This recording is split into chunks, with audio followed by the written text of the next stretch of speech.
Well, hello there. How is everyone? I hope you're all well on this terrific Tuesday. I think it's Tuesday. Is it Tuesday? I don't know. Whatever. I'm giving up on it. But what I'm not giving up on is the Jay Slater case just yet.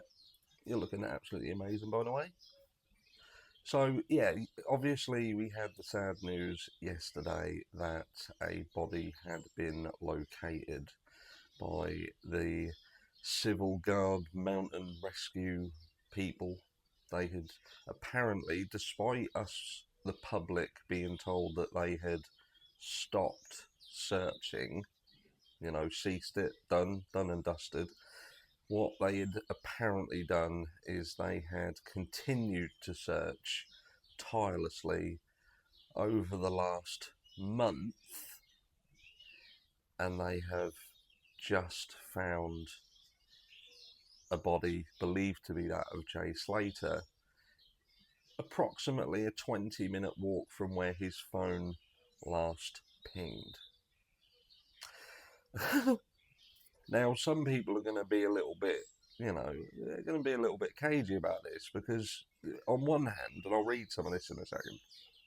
Oh, and what I will say, just to put this to bed, like there's obviously how the earlier verbiage come out about clothes being next to him. It would appear that is it Brad's brother's girlfriend or sister's boyfriend? Something we'll get there in a second. They had turned around and said, look, some of his belongings and some of his clothing was found next to him. Not all of them. It weren't like he was stripped stark bollock naked. Because as soon as I heard that, I was thinking, well, that explains everything then. The guy was clearly on acid and had gone on some sort of merry naked adventure and come unstuck. But no, I think it was just the verbiage of that had kind of thrown people out. But what I will say is, like I say, so you've got a situation, like I said right at the beginning, right? Jay Slater is going to be, if he's been at that B&B and he's walked off from that B&B, common sense tells you he is in walking distance of the Airbnb. If you are a search and rescue team and you have a search ping, from the phone, this is where this person was last at, and their phone pinged in this area, and he's eventually found only 20 minutes from there. I find it really difficult, if they're using dogs, etc., to take a month to find him. Now, what I will say is, obviously, I could be hugely underestimating the terrain out there. But then I think to myself, the more I consider, so the terrain was so bad that it would take a professional search and rescue team a month to find Jay, and he's literally found within a 20-minute walking distance from where his phone last pinged. And this, I'll tell you what happened there, and this is what fucking frustrates me. Kylie Rodney case, right? So you've got all the professionals, law enforcement, everyone all over it. 19,000 search hours went into looking for Kylie Rodney, where people were getting so frustrated, they call out to Adventures with Purpose. We don't want to talk about Adventures with Purpose, what happened to him in the aftermath, but, Doug and co would come over, and how long did it take them to find her?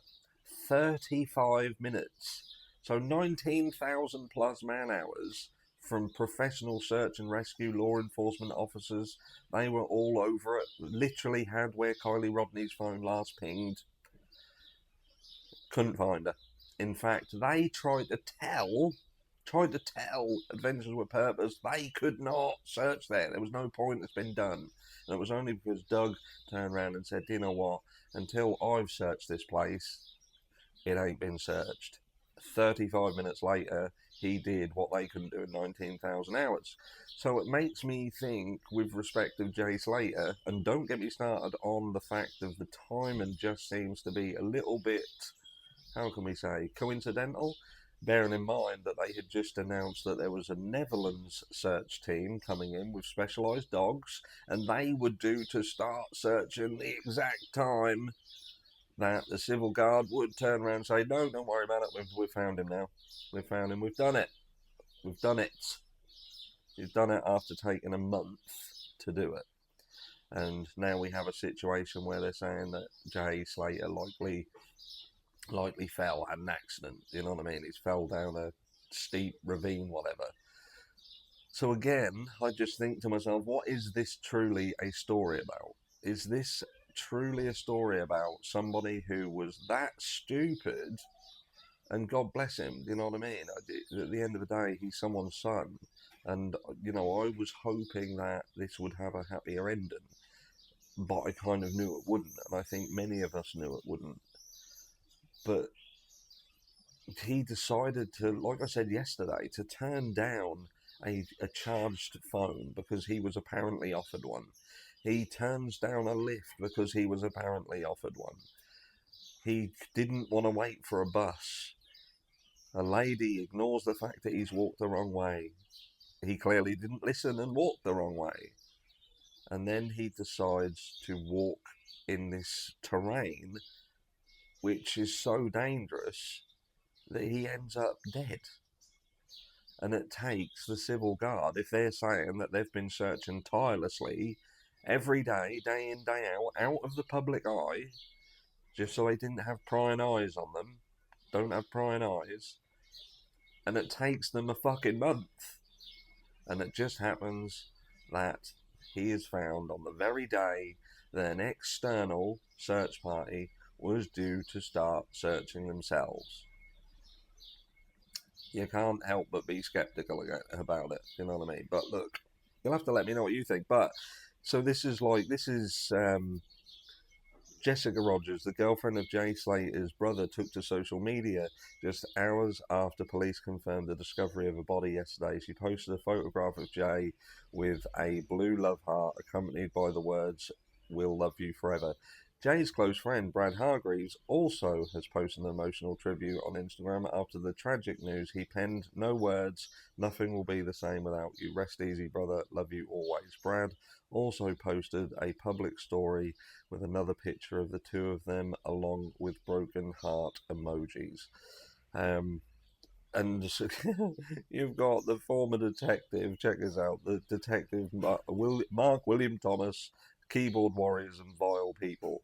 Now he'll go on to talk about all of the stories, all of the things that they were being sent, like stories that people were saying that they had Jay, and that if the family handed over money, that they would, release him.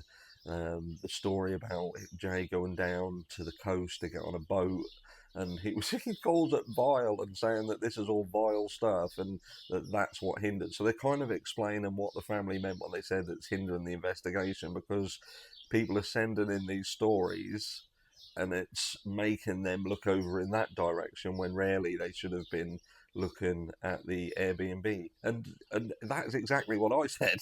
I literally said, and have continued to say, Jay Slater will be in walking distance of that Airbnb. Did I not? He will be in walking distance of that Airbnb. But that silly prick, he's trying to say that everybody's vile and the stuff that was being said. He was one of the main antagonists of the stories, literally saying that there was a connection between Jay and the cannabis farms. He was the one who was talking about the boats and stuff like that fuels these things online. And people fall for it hook, line and sinker. Even I'll fall for it hook, line and sinker, because it's people like him who's on the field, ground zero, talking about them. But there are so many things that I just don't buy with this. I don't know how you guys feel about it, but it is that question. Did Jay walk of his own volition, or did someone force him into a position that he felt that he needed to keep away from view and venture off the not so trodden path? Let me know down below what you think, and as updates come out later, we may have the autopsy situation later. I've got thoughts and feelings about that, so keep your eyes peeled and I'll come back to you later on today.